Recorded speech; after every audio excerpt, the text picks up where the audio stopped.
च धर्मस्य सर्वधर्म स्वरूपिणे अवतार वरिष्ठाय रामकृष्णाय ते नमः। শ্রী শ্রী রামকৃষ্ণ কথামৃত দ্বিতীয় খণ্ড।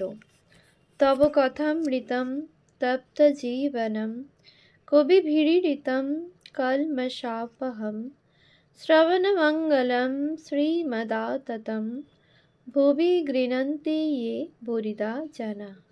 শ্রীমদ্ভাগবত গোপী গীতা, পৃষ্ঠা সংখ্যা 1164।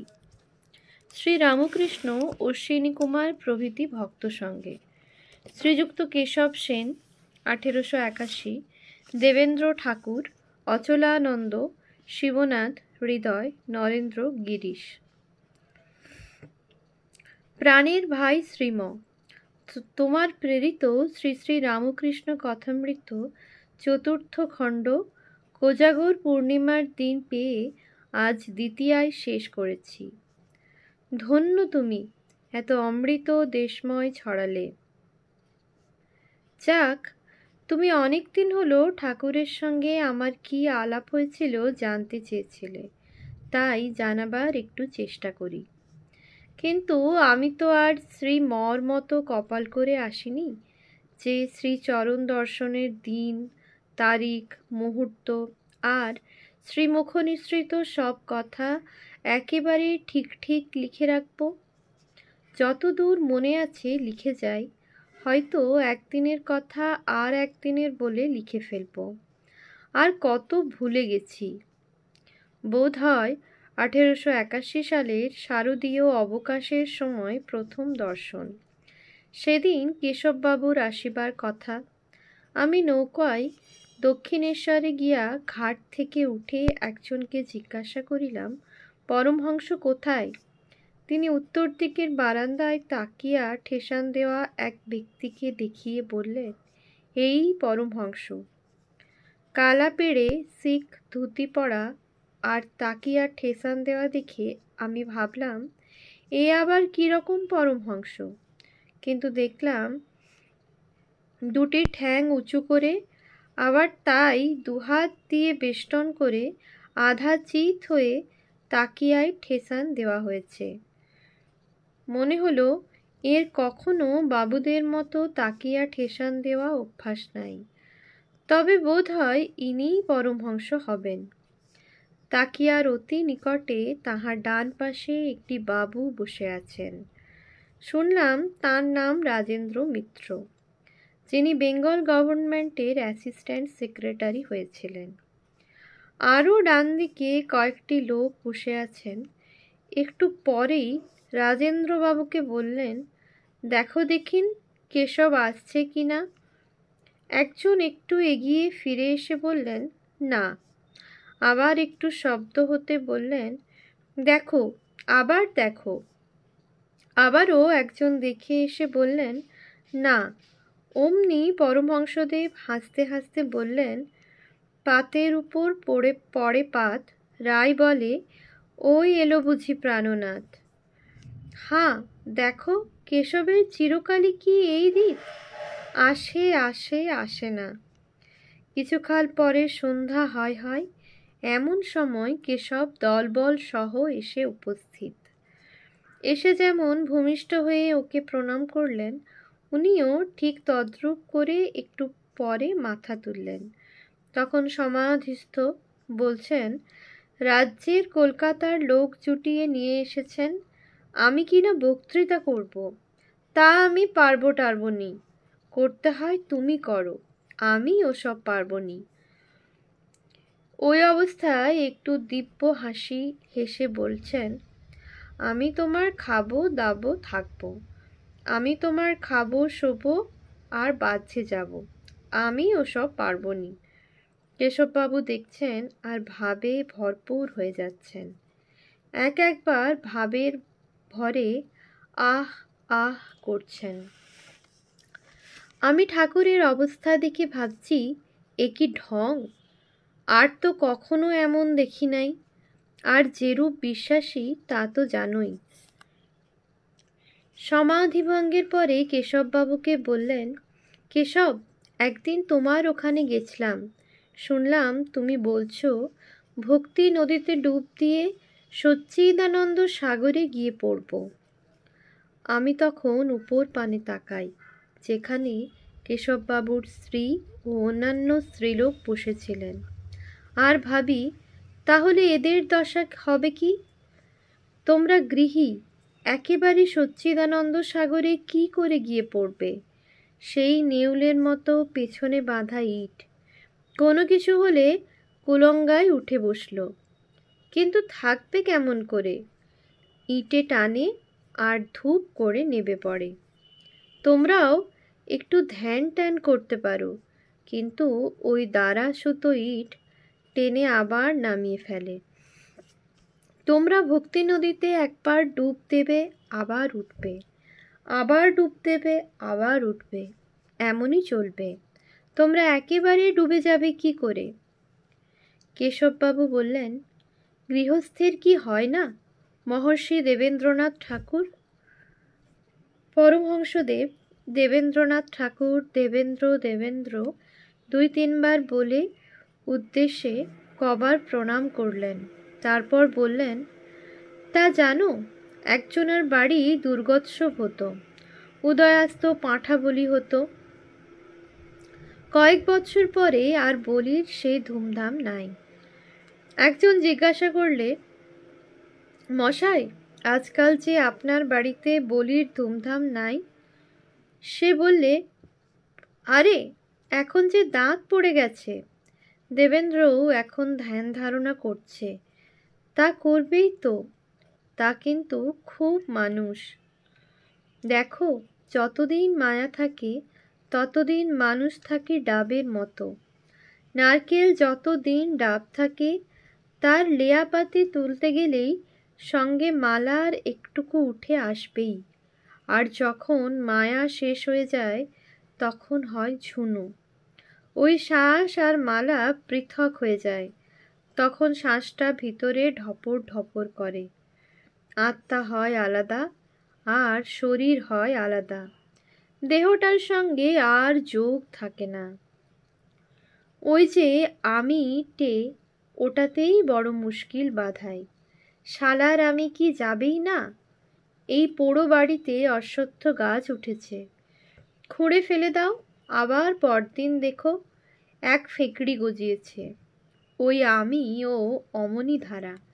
পেঁয়াজের বাটি 7 বার ধোও, শালার গন্ধ কি কিছুতেই যাবেনি? কি বলতে বলতে কেশববাবুকে বললেন, হ্যাঁ কেশব, তোমাদের কলকাতার বাবুরা নাকি বলে ঈশ্বর নাই। বাবু সিঁড়ি দিয়ে উঠছেন, এক পা ফেলে আর এক পা ফেলতেই উহ, পাশে কি হলো বলে অজ্ঞান।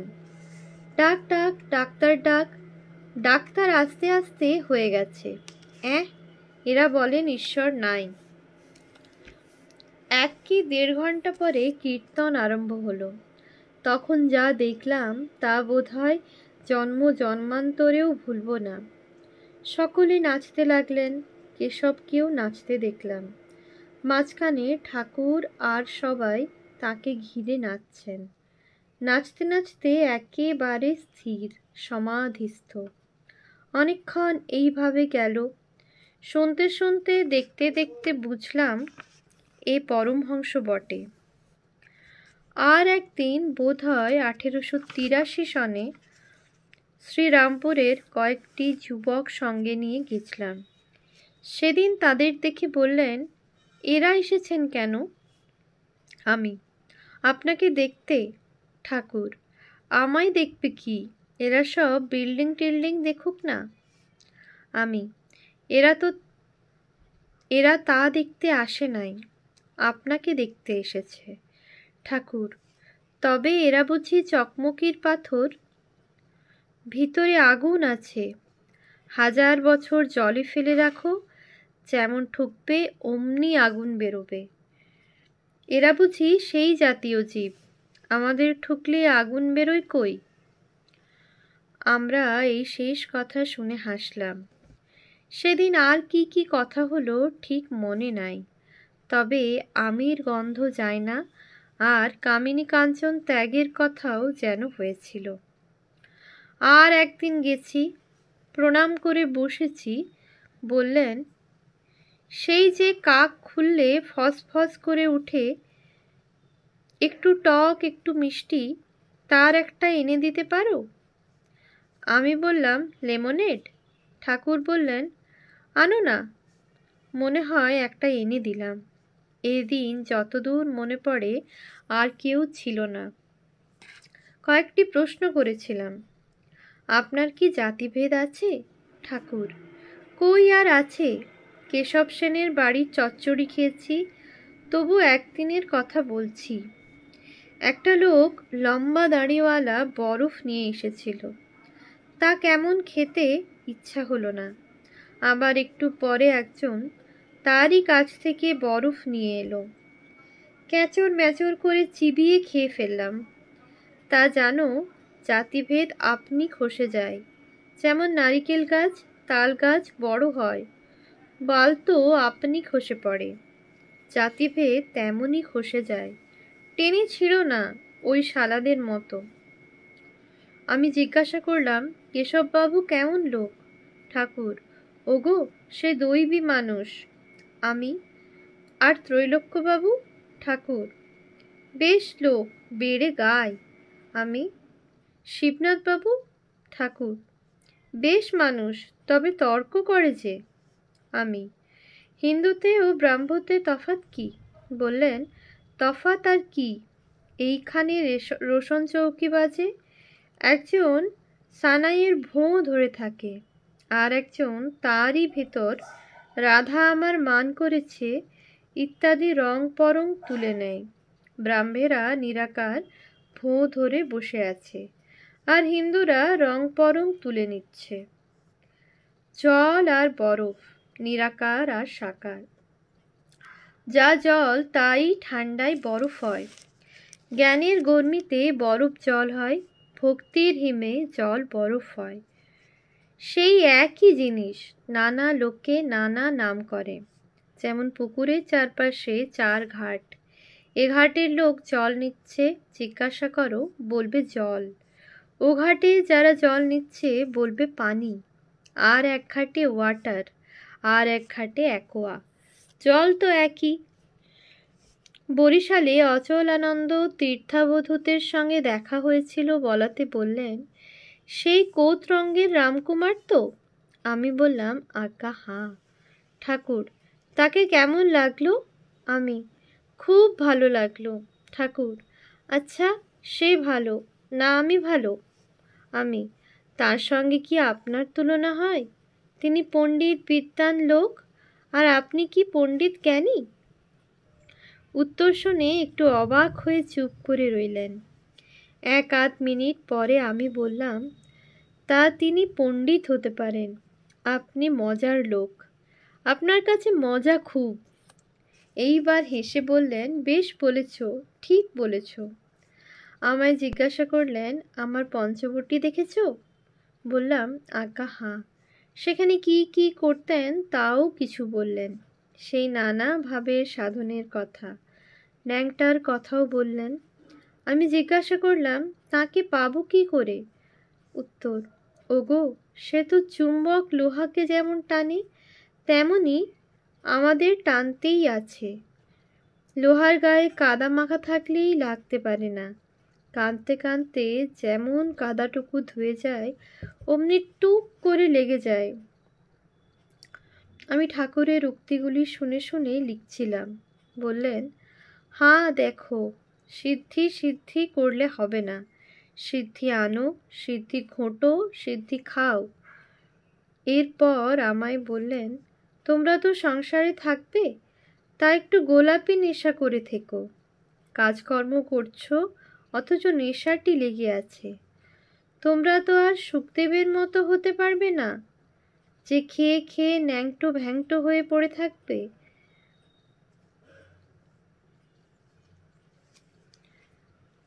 ওম শান্তি শান্তি শান্তি। হরি ওম তৎসৎ। শ্রীরামকৃষ্ণার্পণমস্তু।